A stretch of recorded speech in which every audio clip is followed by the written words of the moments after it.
What's up, guys? We are back with another video, and you guys can see a little bit of a different video today, guys. We're going to be doing kind of like a vlog style review. So I think this is going to be like the first one on the channel. This is a format I just wanted to test out, and we're here in Las Vegas for CES. And yeah, so I wanted to just go ahead and show you guys how this phone kind of works in the real world. Now, I did not, I left my SIM. So I'm gonna have to try to tether this hotspot and do the best I can with it. But hopefully I'll be able to show you guys, how, it'll look and feel if you guys do decide to get a Note 20 Ultra. I know this is kind of like a fan favorite on the channel. All right, I did want to show you guys the video quality, and I guess I'll show you guys the room. This is the Rio, and it's being renovated. And this is, I guess I got the older room here. She did say I can upgrade for extra, but I was like, nah. This room is massive, guys. I don't know if the camera's doing it justice, but this room is massive. And you're not quite on the strip. You're like right off the strip, guys. You're right off the strip, and there's a Bellagio and stuff like that. But you guys can see the video quality. I mean, it's an older room, but the room is clean at least. Also, the room is massive, guys. I don't know, but I didn't see this part. It's a really big room. All right, so while I'm sitting waiting for this food, I want to talk about the Note 20 Ultra's display. So it's a massive display at 6.9 inches. It's a dynamic AMOLED display, 120 Hz HDR10+. It's 1440p 496 for the PPI, and it's a beautiful display, guys. You can see, and it has that curve to it, and I still think it's a really timeless looking panel here. The only thing that has aged about the screen is actually that you can't do the 120 Hz at 1440p, but I'm running in 1080p as always, and it still looks, great. But that's pretty much it. I mean, it's still really bright outdoors. Like I said, it's a massive display. It's bigger than the S23 Ultra. And I absolutely love it. You can see how vibrant and colorful it is. So I did end up eating at the, I think it's Whataburger and the Rio. And yeah, I just not feeling it at all. I got the chicken sandwich and it was nasty, man. It wasn't cooked in the middle either. The fries had some kind of weird seasoning on it. Yeah, so I was kind of mad about that. It was almost 30 bucks too. Also, I am checking my Rincon application. This is something that I check all the time to monitor my sleep, how many steps I take. Last year was a pretty big year for me health-wise on just kind of making sure I get better quality sleep and, the proper steps. Guys, I want to talk about the S Pen now. I don't typically use the S Pen on any of my Galaxy devices unless I'm making a grocery list or unless I'm doing this, and I do find it kind of therapeutic. You can kind of use it as, a coloring book, and you can also do like real digital artwork. I say it all the time, but I can't draw. But you can actually do some serious digital artwork on these S Pens because the latency is so low. So, and there's also several things you can do, like if you do social media, you can use the S Pen button to record from a distance and all types of cool stuff, take pictures from a distance as well. All right, so I did want to touch on the hardware real quick with the Note 20 Ultra. It is IP68 dust and water resistant, of course, glass and metal. It does have that glossy back, so it can pick up fingerprints.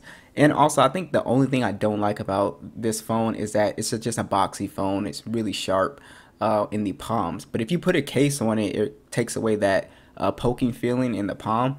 But other than that, I wasn't actually too mad at the size of this phone because it is a big phone, but actually, didn't mind it because it's not super heavy like you would think. But I think the hardware on the Note 20 Ultra still looks great. Like I said, you have that SD card support, which a lot of people love, and of course the built-in S Pen. All right, so let's talk about gaming performance. This phone does a phenomenal job with gaming, guys.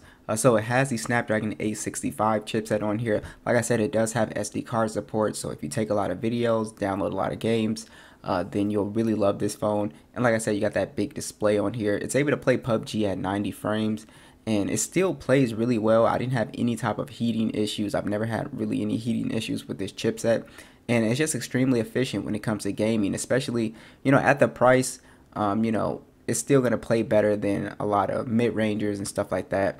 But yeah, I absolutely thought the gaming experience was really great. So if you're trying to get, a few matches of PUBG, Call of Duty, this phone can definitely do it. Alright guys, we're gonna head to the Bellagio fountains because supposedly they have a fountain show. But I want to go ahead and talk about the camera specs. So The Note 20 Ultra has a 108 megapixel standard, a 12 megapixel periscope telephoto. It does 5 times optical with 50 times hybrid zoom and a 12 megapixel ultra wide. It can also shoot in 8K 24 and a 10 megapixel selfie cam that shoots in 4K 60. So I've been showing you guys some video and I thought the video was pretty solid, but as you guys can see the stills here, I was really impressed with the stills images. I thought they still looked pretty great, and again, we weren't in like the best sunniest lighting, but I still think I got some really good shots with the Note 20 Ultra's camera. But let's go ahead and head over to the Bellagio fountain.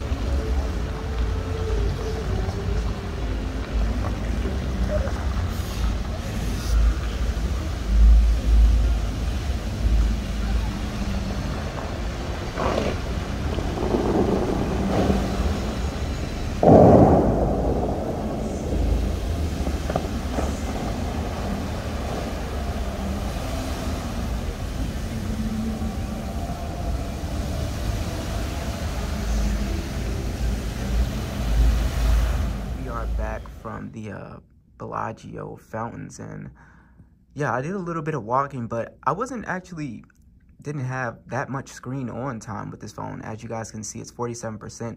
I was really kind of sightseeing a lot of time, took a lot of pictures and videos and stuff like that.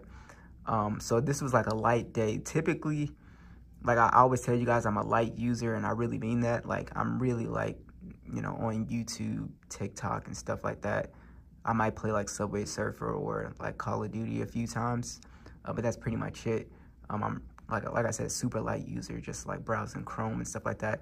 And I typically like to keep my brightness like as low as possible, depending on where I'm at. So like if I'm in the hotel room right now, I typically like to keep it like really low. That helps the screen on time a lot. And if you're outdoors, I try to keep it as low as, you know, I can stomach it. Basically. So I know sometimes, you know, people may ask me like, this screen is so low in brightness, especially if it's sunny outside, but I try to put it where, you know, I can see it at least. Also guys, let's talk about some of the other additional features. The speakers on here are still really good, and a lot of people, you know, ask me why I use this song a lot. This is the only song I can use without YouTube copyrighting the video.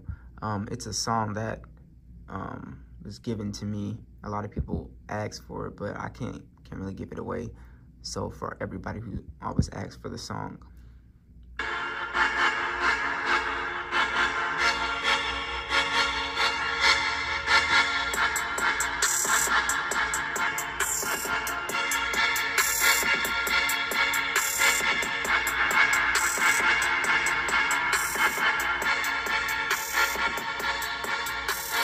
Yeah, so you still get a crazy good sound quality, especially with Dolby Atmos on. It gives me the kind of sound profile I like. If you turn Dolby Atmos off, it's a little bit more, I guess, bassier. But yeah, these speakers still sound really, really good. Now, also, the phone software experience is pretty much still on par with the S23 Ultra. Its last major OS update was Android 13, One UI 5. And yeah, it still runs extremely smooth. You still pretty much have the same features as far as Samsung desktop support, reverse wireless power sharing is on here, all that good stuff. The phone is currently only getting security patches right now. It's not going to get any more major OS updates, which is unfortunate. I think that's the only thing that kind of sucks about this phone. But nonetheless, it is still getting security patches, so that's still pretty good. But this phone did pretty good. Like I said, this phone easily can do 5 hours, 30 minutes of screen on time on like a regular day. Yeah, I think brand new it can do 6 hours. But I'm pretty impressed with the battery life on this phone. And yeah, that's pretty much it, guys. Very impressed with the Note 20 Ultra. You can kind of see why the phone is retaining its value. You know, so long. It's because the SD card support, excellent display, excellent cameras, as we saw. Just an overall just really fast phone as well too. Good at gaming. So yeah, so what do you guys think of the Note 20 Ultra? Be sure to let me know, and I'll catch you guys in the next one.